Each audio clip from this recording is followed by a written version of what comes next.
Las personas que se encuentran sentadas en esta sala. Gracias. Vamos a iniciar con esta actividad. A las personas que van pasando les hacemos una invitación a que se sienten. Vamos a presentar el libro Principio de Paridad Total en la postulación de candidaturas a la gubernatura en los procesos electorales ordinarios 2021-2022.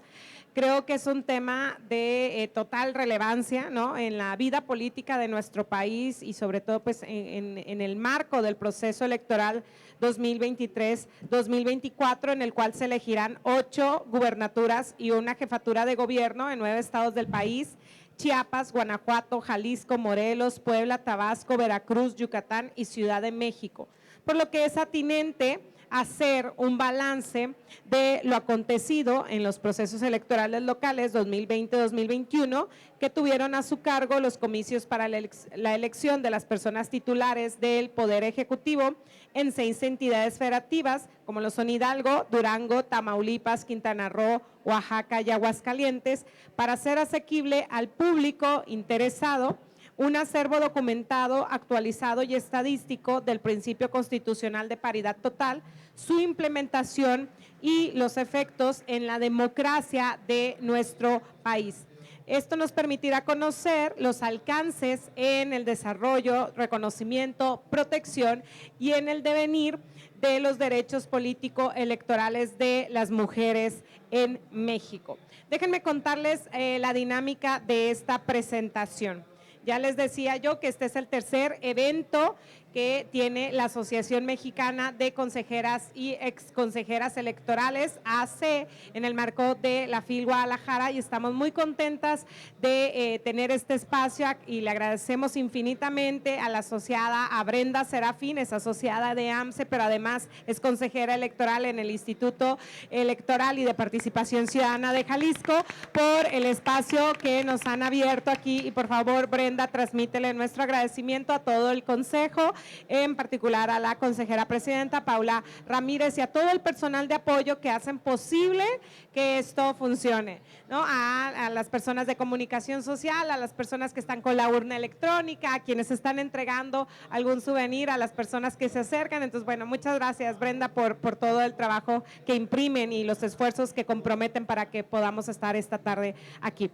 La dinámica de este evento es la presentación, que tendrán una primera presentación de hasta 10 minutos que tendrán mis compañeras, que en primer término será Gloria Isela García Cuadras de Sinaloa, luego vendrá la participación de Beatriz Tobar Guerrero de Guanajuato y cerraremos con Zelandia Borges Estrada, también asociada de AMCE de San Luis Potosí.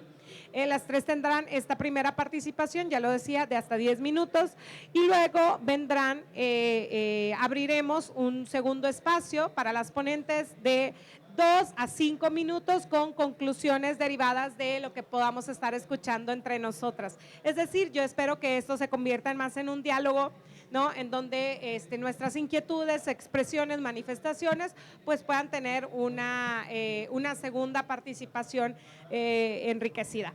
Y bueno, pues así estaremos concluyendo este evento. Y vamos a iniciar con la participación de la consejera electoral Gloria Isela García Cuadras. Ya había dicho, ella es expresidenta de AMCE en la gestión anterior a esta.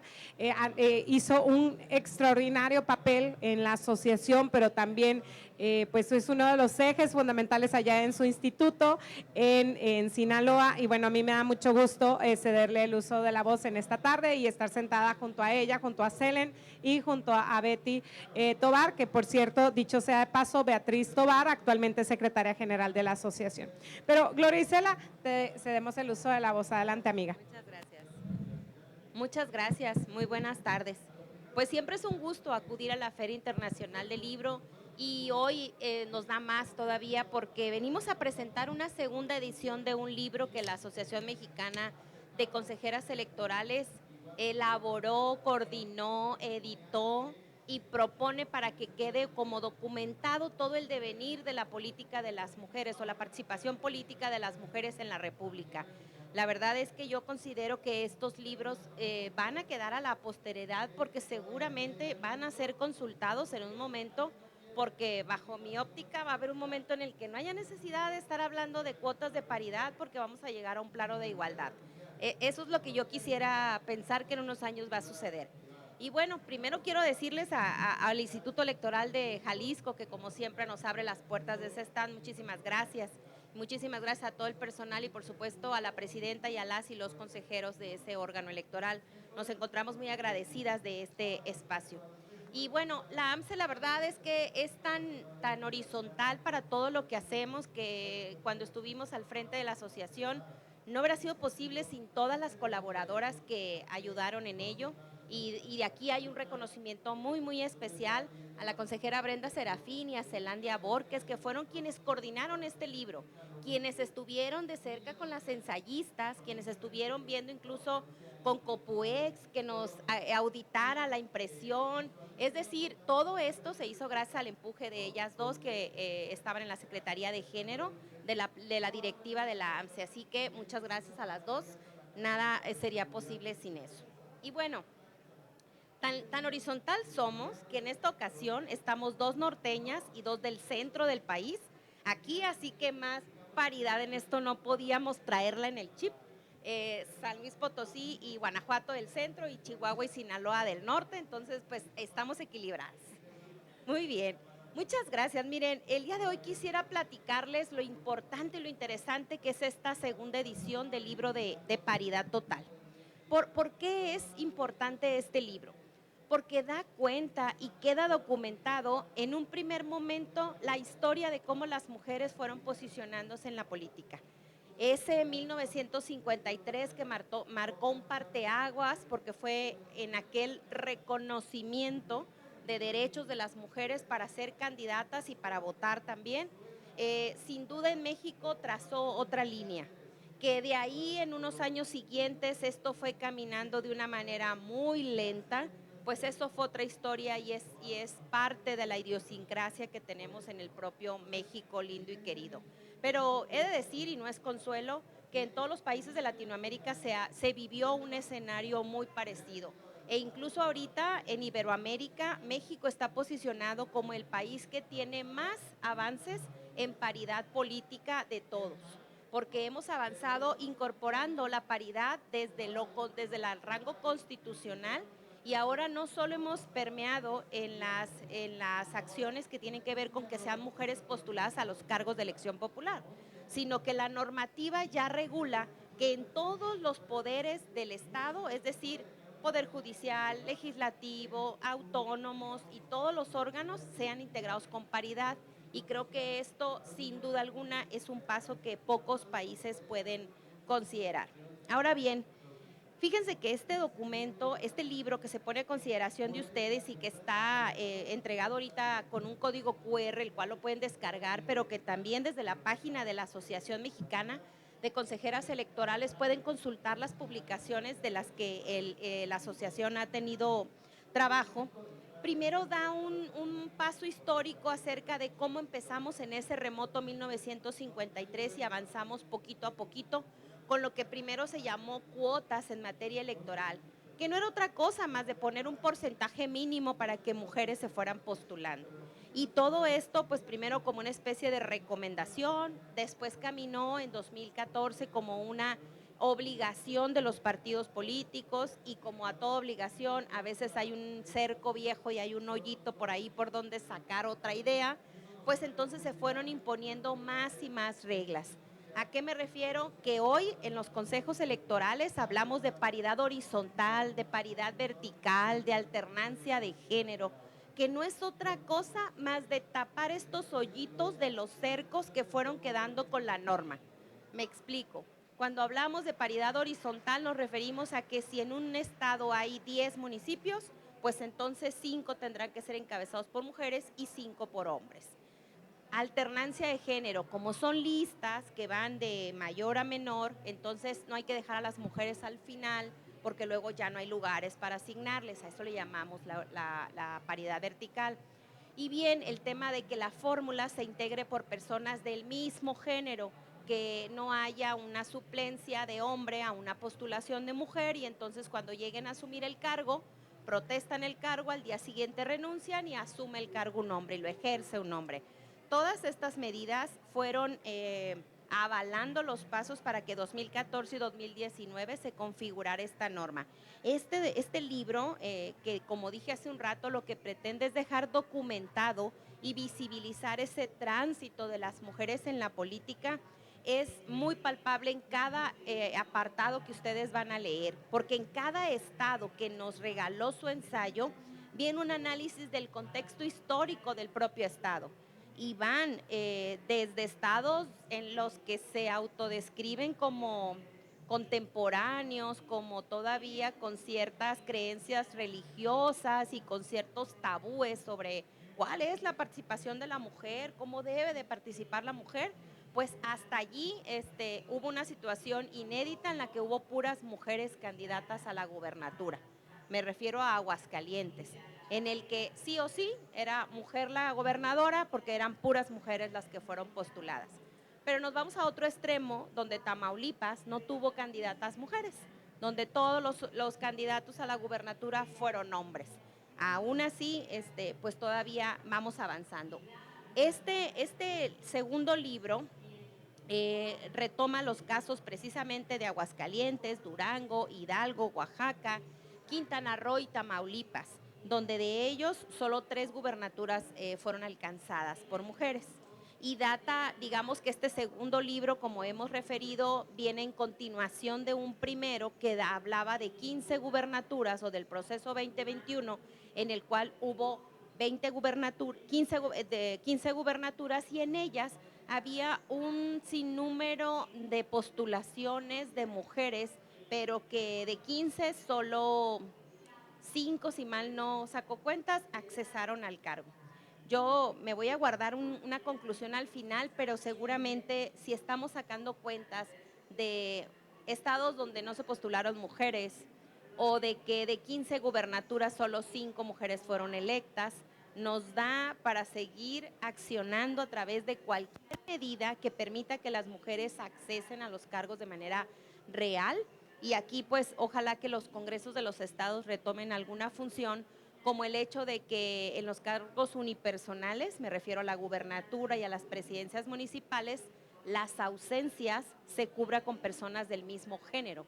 Porque hace un año sacábamos cuentas de 10 gubernaturas mujeres, contando a la Ciudad de México, y como la gobernadora, la jefa de gobierno de la Ciudad de México pide licencia, pues la sustituye un hombre, entonces vamos otra vez a bajar el índice.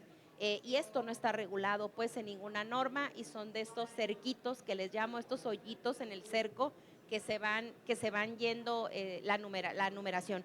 Que si bien hay un análisis también referido a que la paridad no solo es numérica, sino también que las mujeres estén ejerciendo el cargo en realidad y con acciones ejecutadas, pero de eso me voy a referir todavía en la conclusión final, Presidenta. Muchas gracias.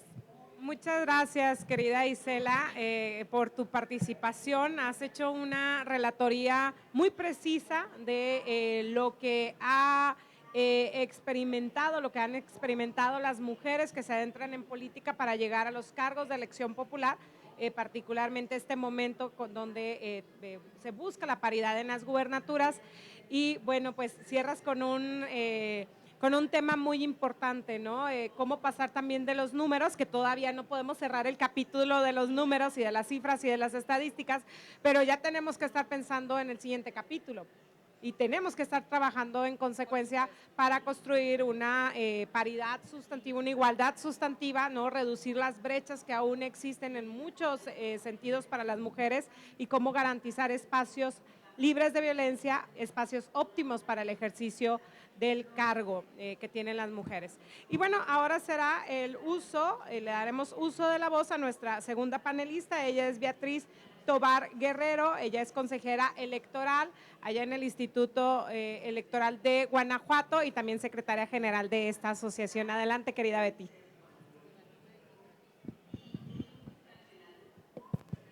Muchas gracias. Pues de nueva cuenta, un gusto saludarles y un placer estar en esta mesa compartiendo con grandes amigas, Selén, Gloria Isela y nuestra querida presidenta de la AMCE, Frida. Pues bueno, me congratula mucho estar presentando este libro porque ya lo dijo también Isela, este libro es un legado que la AMSE deja y que además es una forma en la que, como ya lo decía yo con el caso de la revista, es una forma en la que documentamos las experiencias de las mujeres en la política electoral, desde la visión de ahora sí que cómo lo vivimos las autoridades electorales administrativas, cómo lo vivimos quienes estamos del lado del árbitro electoral. Y creo además que este libro es importante por varias razones, pero una de ellas que me parece fundamental es porque este libro da cuenta con mucha claridad de que no es suficiente que la paridad esté reconocida en la ley o en la Constitución. No es suficiente el hecho de que se obligue, porque así es, se obliga a los partidos políticos a postular mujeres, sino que de la postulación a la representación política real, material, sustantiva, hay una brecha.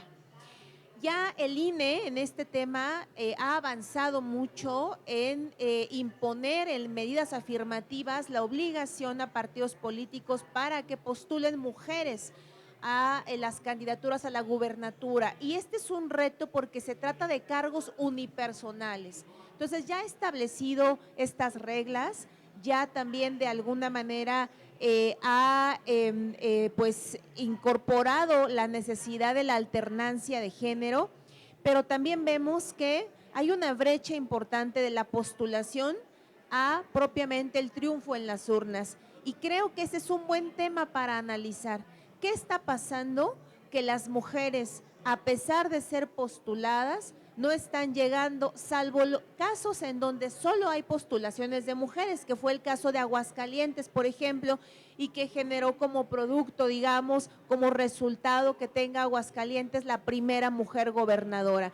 Pero si no se da esa situación, si no todas las que contienden son mujeres, las mujeres no están llegando. Y este es un buen tema de análisis. Creo que aquí hay varios factores. Hay temas de financiamiento público, hay temas también de otras prerrogativas como el acceso a radio y televisión. Ya también el INE, por supuesto, ha establecido medidas de monitoreo específico, monitoreo, digamos, con perspectiva de género, monitoreo del uso de radio y televisión con perspectiva de género, pero hay otro tema, hay un tema social, cultural, que creo que estas barreras patriarcales que hoy estamos intentando romper en las estructuras políticas, creo que tenemos que romperlas en la base de la sociedad, en la estructura social, porque si no, las mujeres van a seguir no teniendo esos triunfos en las urnas. Y todavía, el otro día escuchaba, aquí hago un paréntesis porque les quiero contar parece chiste, pero es anécdota, en una reunión con partidos políticos donde se discutía el tema de la paridad en ayuntamientos, que ese es otro tema que atraviesa también un poco por lo que pasa en gubernaturas. Decían, a ver, es que yo preguntaría, decía una representación de un partido político, yo preguntaría, ¿qué está haciendo el instituto? ¿Por qué no están votando por las mujeres allá afuera? Algo está haciendo mal el IEF porque la sociedad no está votando por las mujeres. Y entonces, por supuesto, los institutos electorales debemos tomar la parte que nos toca, somos corresponsables, pero así, corresponsables. Y eso me llevó a esta reflexión de, a ver, es que creo que no estamos logrando tocar, pero ni en lo más mínimo, las estructuras sociales patriarcales que todavía son las que generan que no se esté votando por las mujeres. Ahí hay un muy buen tema, hacia allá creo yo que habría que empezar a voltear a ver, no tanto ya con medidas afirmativas en cargos de representación popular, que sí, por supuesto, no hay que dejarlo de hacer, pero creo yo que hay que voltear a ver de qué otras formas podemos minar en esas estructuras. Creo que, por ejemplo, la cultura política democrática a través de la educación cívica, multicultural, pluricultural, pero también con perspectiva de género, creo que hacia allá también tendríamos que estar volteando a ver. Otra de las razones por las que este libro me encanta es que nos deja muy claro que estamos muy lejos del punto de no retorno. Tenemos que llegar a ese punto de no retorno. ¿Cuál es ese punto de no retorno? Cuando ya no hay vuelta para atrás. Cuando se dicen, es que las mujeres ya llegamos y no nos vamos, y uno voltea alrededor y dice, no, o sea, sí nos vamos, sí nos estamos yendo. Si no es por las medidas afirmativas, hoy llegamos, pero ya mañana no estamos. Entonces, ¿cómo le hacemos para llegar a ese punto de no retorno en el que más allá de la ley, más allá de las medidas afirmativas, las mujeres estén llegando a los puestos de toma de decisiones, a los cargos de representación popular, pero que, digamos, esa llegada sea sostenible en el tiempo? Yo le llamo sostenible en el tiempo, que no haya posibilidad de retrocesos. Y creo que justo este libro nos deja con mucha claridad que nos falta mucho para llegar a ese punto de no retorno. Por eso es que yo reconozco mucho el esfuerzo que hizo la AMCE desde la mesa directiva anterior, desde el consejo directivo anterior, por plasmar en estas líneas, en estas plumas de mujeres comprometidas con impulsar la igualdad política. Reconozco mucho ese esfuerzo de documentación, porque como bien lo decía mi querida Isela, este es un legado que queda para la historia, y ojalá nos encontremos en algunos años cuando leamos este libro, que está, por cierto, descargable. Aquí tenemos código QR, está a la disposición de todas y todos ustedes, que en unos años, espero no muchos, cuando de pronto nos encontremos este libro, nos sorprendamos de cómo es posible que en 2023 no hubiera mujeres gobernadoras, más allá de la exigencia de las medidas afirmativas que se imponían por las autoridades electorales, y que se vea algo así, como algo ajeno a lo que en ese momento la realidad obligue, y que la realidad sea que de manera natural se vea la llegada y la incursión de las mujeres en la política como algo natural, como algo que ya no tiene, insisto, ese punto de no retorno, que ese punto de retorno como algo que ya no tiene vuelta para atrás. Ojalá este libro sea una fuente histórica en algunos años que nos permita pues darnos cuenta que no podemos regresar a esto, pero hoy por hoy tenemos que seguir en la lucha, tenemos que seguir buscando y asegurando estos espacios, porque las mujeres, si somos la mitad de la población, más de la mitad de la población, se ha dicho mucho ya, tenemos el derecho, pero también tenemos la responsabilidad de asumir el poder político de este país en todas sus formas, y una de ellas son pues a través de las gubernaturas. Hasta aquí dejaría mi intervención, presidenta. Muchas gracias. Muchas gracias, querida Betty. La verdad es que están abordando puntos muy interesantes que ahora nos va a faltar tiempo para puntualizar en cada uno de ellos, pero sí creo que como esta experiencia, ¿no?, que decía Betty, que parece chiste, pero es anécdota. Yo creo que de anécdotas podemos decir aquí bastantes. Ayer tuvimos otro evento y yo también contaba una situación que vivimos en esta semana y en el instituto. Hay mucha resistencia, ¿no?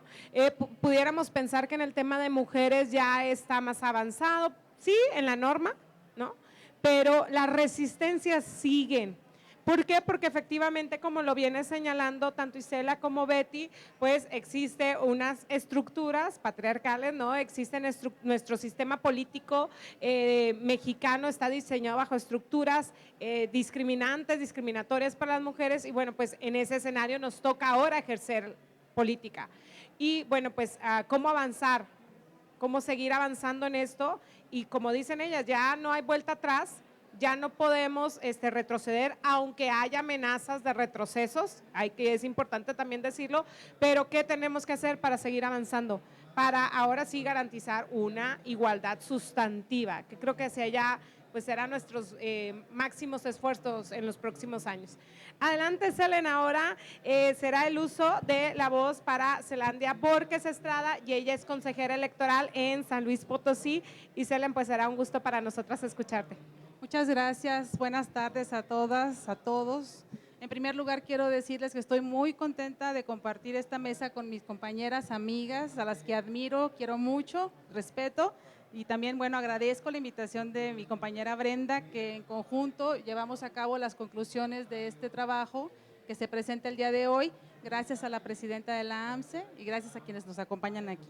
Bueno, sí, pues a lo mejor voy a repetir algunas de las cuestiones que ya comentaron mis compañeras, pero considero que la importancia de esta obra radica en el hecho de que cualquier persona que desee conocer cuál fue el resultado de la aplicación por primera vez en México del principio de paridad total en la elección de gubernaturas, acuden, toman las obras que hasta este momento se han elaborado y ahí van a encontrar toda la información referente a los antecedentes de participación en mujeres en las diversas entidades federativas, el contexto político-social, los porcentajes de participación ciudadana, qué oferta existió en la primera ocasión que se aplicó el principio de paridad en el momento en cada una de las entidades federativas y cuáles fueron los resultados. La idea que en su momento tuvimos desde la directiva y que propusimos a la presidenta y a la vicepresidenta fue continuar con lo que se hizo por parte del Consejo Directivo anterior para garantizar que se contara con esta información y también quiero decir, me sumo a la petición y a lo que comentó la presidenta de AMCE en el sentido de continuar para que en una sola colección se encuentre la información respecto de la aplicación del principio en las 32 entidades. Después de este libro ya se efectuó un proceso electoral en el 23 en donde se eligieron 2 y el proceso del año que entra se eligen las 9 restantes para completar el ciclo de 32 gubernaturas, para que así al finalizar se pueda analizar todo el contenido y hablemos del principio de paridad a nivel nacional. Bueno, dentro de lo que se incluyó en el libro, me gustaría destacar que sí, ya se ha venido regulando desde 2014 en la Constitución lo relativo al principio de paridad en legislaturas y en ayuntamientos. No se dijo algo respecto de gubernatura o de los cargos unipersonales, me refiero a Presidencia de la República y gubernaturas, eso no se especificó, no se señaló. Por lo tanto, a partir de 2014 empezamos a observar una serie de cambios respecto de la integración de las autoridades electas. Me refiero a Congreso de la Unión, congresos de las entidades federativas y ayuntamientos. A partir de 2014 se estableció la obligación de una postulación paritaria, una postulación, lo que no implica que se haya llegado a la integración paritaria. Sin embargo, hay entidades federativas que se adelantaron y desde entonces se establecieron reglas, se establecieron acciones afirmativas para garantizar que al momento de que se efectuaran las elecciones existiera una integración paritaria en estos órganos, ayuntamientos y congresos. Sin embargo, pues es importante destacar que para el caso de ayuntamientos, por ejemplo, al hablar de la presidencia municipal, cargo unipersonal, ciertamente las reglas que hemos aplicado hasta este momento, garantizando un registro paritario, no han garantizado que se haya elegido en paridad a mujeres y hombres en presidencias municipales, porque al día de hoy únicamente el 26% de la totalidad de presidencias municipales en el país está ocupada por mujeres. Es decir, no hemos logrado superar esta barrera de por lo menos alcanzar el 50% de representación en este tipo de cargos. Eso no se ha logrado con las reglas que tenemos actualmente. Habría que analizar de qué otra manera, ahorita vamos a comentar algunas. Ahora, a partir de 2019 se establece o se introduce la reforma de paridad en todo, en donde ya se obliga a que en todas las entidades federativas y a nivel nacional exista paridad en la integración de órganos y también pues se desprende la paridad en la ocupación de cargos como gubernaturas y presidencias municipales. Y bueno, ya lo comentaron mis compañeras, a partir de la implementación de esta disposición constitucional, el INE emite una serie de acuerdos a través de los cuales aplica por primera vez este principio y logra lo siguiente. Antes de 2020 únicamente habíamos tenido 7 mujeres ocupando cargos de gubernatura y 2 más por designación. A partir de 2021, en las 15 entidades federativas en donde se aplica por primera vez este principio, de las 15 gubernaturas, en 6 son electas mujeres. ¿Esto qué significa? Bueno, en primer lugar, que antes, pues si no hay oferta política de mujeres, ¿cómo vamos a elegir a las mujeres, verdad? Pero resulta que la primera ocasión en donde se obliga a los partidos políticos a postular mujeres, por lo menos el 40% de quienes obtienen el triunfo en las 15 entidades federativas en donde hubo procesos de gubernatura en 2020, fueron 6. En 2022 el INE aprueba nuevamente un acuerdo en donde ya implementado, que es lo que estudia este libro, en 6 entidades federativas se especifica que por lo menos en 3 los partidos deberán postular mujeres. ¿Cuál es el resultado? Pues se obtienen 2 triunfos. de 6 gubernaturas obtenemos un 33% de representación de mujeres.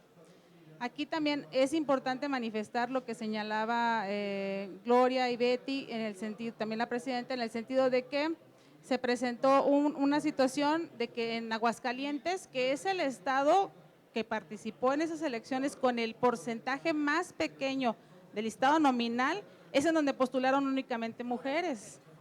¿Esto qué quiere decir? Los partidos, ¿qué hacen? Los partidos toman en consideración estas cuestiones para decir, en Aguascalientes, que es el estado de una lista nominal más pequeña, ahí solo postulamos mujeres, y en Tamaulipas, que es un estado para ellos quizá de relevancia de otro tipo, no puedo hacer afirmaciones, solo postulamos hombres. Eso es extraño. Ahora, esto se presenta no solamente ahorita en la elección de gubernatura, sino que también se presenta a nivel municipal cuando implementamos las reglas previstas y que hemos venido aplicando desde 2014. Hay municipios en donde solo hay postulación de hombres y en otros en donde solo hay postulación de mujeres.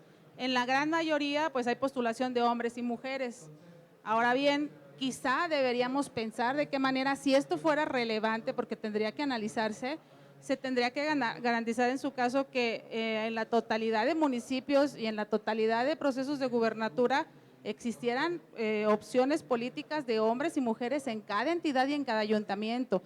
No sé si esto de cierta manera pudiera garantizar que aumentar el número de mujeres electas. Claro, en donde únicamente postulen mujeres, bienvenidos, no hay problema, pero donde nada más postules hombres, quizás sería necesario pensar en la posibilidad de que pudieran postularse hombres y mujeres. Ahora bien, de los hallazgos que se obtuvieron con la implementación de esta norma, quiero comentarles otro, que es el referente a que cuando se revisan los porcentajes por estado, en el caso de cada uno de los procesos electorales de los estados que fueron analizados, se obtiene que, como les decía, no hubo candidaturas en equidad, por así decir, por estado. Es decir, tuvimos que en Aguascalientes solo hubo mujeres y en Tamaulipas solo hubo hombres. Pero en las 4 entidades restantes, en la mayoría hubo más candidatos hombres que mujeres. También sería importante analizar si esto pudiera ser relevante para efectos de la elección. Y no solamente eso, también habría que analizar qué partidos políticos son los que postulan a las mujeres, porque los partidos políticos con más oportunidad de triunfo quizá postulan hombres en donde saben que van a ganar. Esto ha pasado desde un principio, por ejemplo, en elecciones de legisladores, legisladoras, en donde en la norma se especificó el principio de oportunidad para garantizar que a las mujeres no solo se les postulara en las entidades donde saben que van a perder los partidos, sino establecer estos bloques para garantizar que en los estados, en los distritos en donde las mujeres, los partidos pueden obtener el triunfo, también postulen mujeres. Podríamos pensar quizá en la implementación de este tipo de herramientas dentro del principio de paridad para que también se aplicara para el caso de gubernaturas, porque sí lo hacemos en el caso de ayuntamientos. Otra cuestión también que resulta relevante es que si se observa los resultados históricos que se contienen en los ensayos de cada una de las ensayistas que participaron, en estas 6 entidades federativas ninguna mujer había ocupado el cargo de gubernatura, ninguna. Esto sí es importante porque habría que pensar en los motivos que permitieron que al menos en 2 entidades, sabemos que en Aguascalientes pues la razón de que ganara una fue porque solamente había mujeres en la contienda, pero en el otro estado que fue Quintana Roo, pues cuáles fueron los motivos que quizás generaron que en ese estado una mujer obtuviera el triunfo. Y bueno, por último me gustaría comentar respecto de los porcentajes de participación. Si observamos los porcentajes en cada una de las entidades federativas, se puede colegir que en la gran mayoría los porcentajes de votación se fueron a la baja. Es decir, hubo participación de mujeres y los porcentajes de votación disminuyeron. Pero este es un fenómeno que se viene presentando con anterioridad, es decir, tendríamos que analizar si fue el hecho de que hubiera postulación de mujeres o es una cuestión que tiene que ver más bien con el sistema de partidos políticos, con las ofertas de los partidos políticos, me refiero a sus ofertas de campaña, sus promesas, etcétera. Eso tendría que analizarse porque, por ejemplo, también es importante señalar que en Tamaulipas los porcentajes de votación no disminuyeron y ahí solamente se postularon hombres, a diferencia del resto de entidades como Aguascalientes, en donde sí se fueron a la baja. Y bueno, es lo que me gustaría comentar como relevante dentro de la obra, que por supuesto son cuestiones que en su momento las personas estudiosas de ciencia política en materia de género podrían tomar en cuenta para en su caso determinar qué otras cuestiones podríamos implementar en la paridad para garantizar el aumento de mujeres, sobre todo en cargos unipersonales como Presidencia de la República, gubernaturas y presidencias municipales. Lo dejo hasta aquí, muchas gracias. Muchas gracias, Selen, por tu presentación, porque Selen está puntualizando en hallazgos, ¿no? A partir de este proceso del cual se relata en el libro. Y bueno, como ella lo señala, esto es de interés y para seguir, pues ahora sí que explorando todas estas variables que se han encontrado en el tema de paridad de gubernaturas, que seguramente nos darán todavía mucho de qué hablar en el proceso electoral que se encuentra en curso. El tiempo se nos ha acabado, entonces yo quisiera mejor preguntar al público si alguien tiene alguna pregunta o participación, pero no veo ninguna mano levantada. Entonces, ¿qué les parece si cerramos cada una de nosotras, o ustedes más bien, con 2 minutos con conclusiones ya para cerrar esta presentación? Vamos a dar nuevamente el uso de la voz a Isela García. Adelante, Isela. Muchas gracias. Corre tiempo. Yo me quiero referir a los hallazgos que la consejera Norma Irene de la Cruz, consejera del Instituto Nacional Electoral, nos regaló en este libro en el prólogo. En el prólogo ella destaca las acciones que tuvo el INE que implementar y sobre todo destaca la impugnación de la que fue objeto el acuerdo que emitió el INE y que la sentencia del tribunal, y así se dijo, vincula al Congreso de la Unión para que haga la regulación en materia de paridad en las gubernaturas, es decir, que desde la Constitución se establezca que debe haber alternancia en este cargo, que es el primer cargo en el Estado. Y ahorita todavía estamos en 2023, diciembre de 2023, y esto no ha sucedido. Prueba de ello es que el año pasado, en unos meses pasados, con los nuevos procesos electorales para este 2023-24, que vuelve a emitir acción un acuerdo el INE, se impugna y sale a relucir que solo el estado de Yucatán, de entre los que van a competir, tienen regulada la alternancia de género en gubernaturas. ¿Qué quiere decir? Que solo Yucatán tiene regulado en la norma que cuando un partido postula mujer hombre a la gubernatura, el siguiente proceso tendrá que ser mujer y así alternadamente.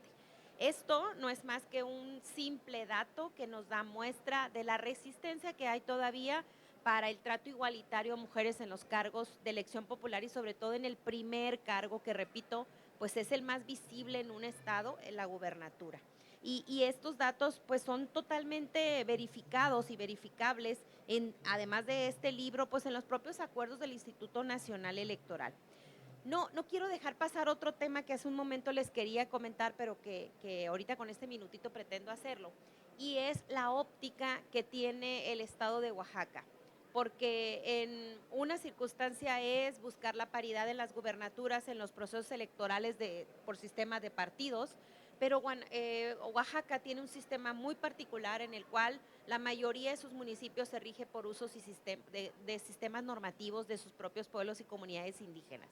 Y esto le da otra sazón al proceso electoral y a la postulación que tienen las candidaturas para poder tener aceptación pues ante estas comunidades. Y destaca el documento que escribió la consejera de Oaxaca, Jessica Jacibe, que la legitimidad social es uno de los factores más ponderados en Oaxaca para las contiendas electorales.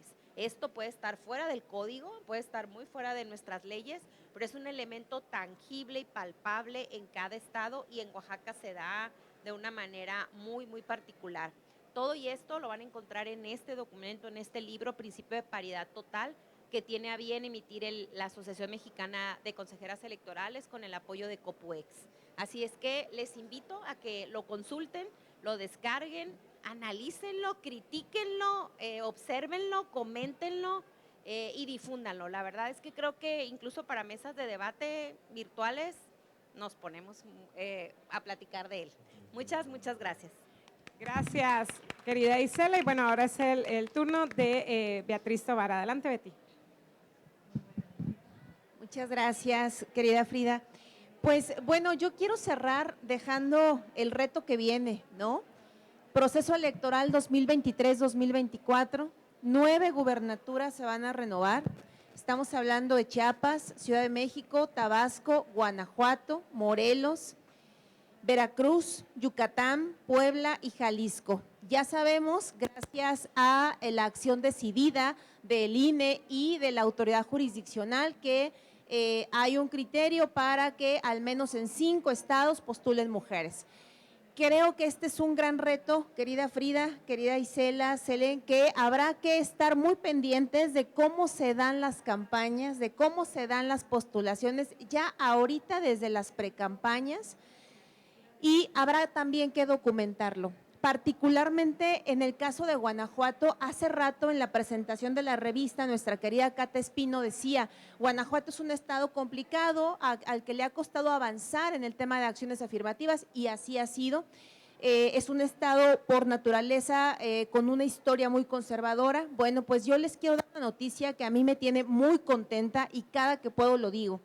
En Guanajuato habrá una elección histórica para la gubernatura. Por primera vez, las 3, porque no habrá más, se han cerrado los tiempos, las 3 precandidatas hoy a la gubernatura en Guanajuato son mujeres, pero además las 3 mujeres con una amplia trayectoria política, de manera que estará muy interesante en Guanajuato este proceso electoral 2023-2024 y por supuesto será por primera vez tendremos gobernadora en Guanajuato, eso es lo que se avisora, no hay otra alternativa. Y entonces casi que desde ya me apunto para escribir el artículo que corresponde al capítulo de Guanajuato porque estará muy interesante. Y con esto cierro, habrá que estar observando qué sucede en este proceso electoral que estará por demás interesante. Muchas gracias, Frida. Gracias, querida Betty. Pues ya ha empeñado su palabra, Betty, para dar continuidad a esta serie de libros que nos van a hablar del principio de paridad total. Y Selén, nos llevamos ese compromiso, ya lo teníamos contemplado, pero bueno, aquí lo reafirmamos. Y ahora pues es el uso, tienes el uso de la voz, Selén.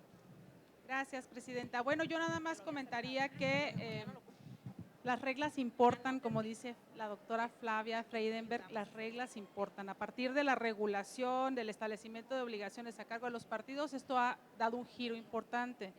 ¿Se requieren de mayor regulación? Sí se requiere de mayor regulación. ¿Se requiere de hablar de otra cultura para que la ciudadanía considere las opciones de mujeres? Quizás sí. Dentro de los retos importantes de las autoridades estaría analizar y prever qué reglas deberíamos implementar para garantizar que aumente la representación de mujeres en estos cargos.